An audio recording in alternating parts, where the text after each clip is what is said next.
If they meant to rescue us, it needed to be done quickly. The possessed were filling up through the hatch. Time and again Nadia's rifle coughed, and others perished.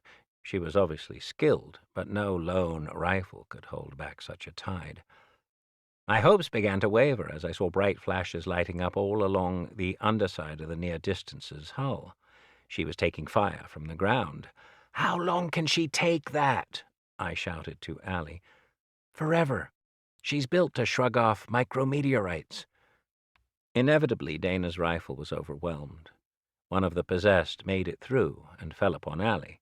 She struggled in vain to fight him off, but he held fast. I, without thinking, wrapped an arm around his neck and, so secured to him, wedged my foot between he and Allie. I levered him off of her. Then I threw him from the platform.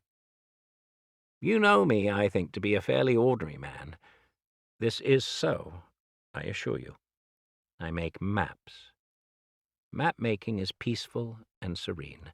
Never have I threatened another human with anything more serious than a sternly written letter. My whole life I have wished to live in peace. With that one action, I was no longer the same man.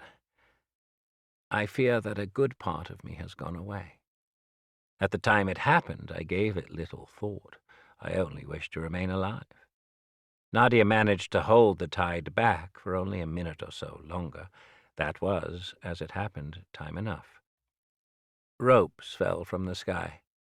As I recall it, I am not sure if I heard the great boom of helicopter blades abusing the air above us. I simply do not remember the sound. I only recall the lights shining from above and the silhouettes of the men fast roping down to save us. We were taken off the platform by means of a harness that was winched upward. I watched as Dana and Allie went before me and were pulled to safety aboard the machine. Finally, my turn came. I floated into the air like poor Mr. Wendell being taken.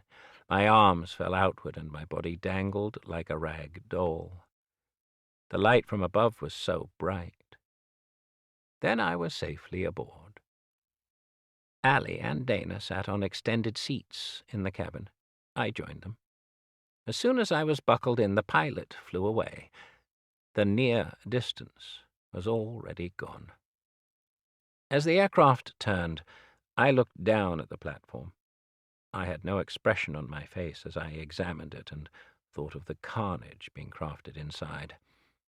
I blinked. My vision was blurry, and I tried to clear it. I rubbed my eyes and looked back at the platform. The demon stood there. Its head was only wreckage.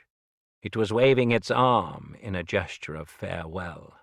At least that is what I thought it was doing. I peered down and saw that in the waving hand was the bracelet device Allie had placed on my wrist.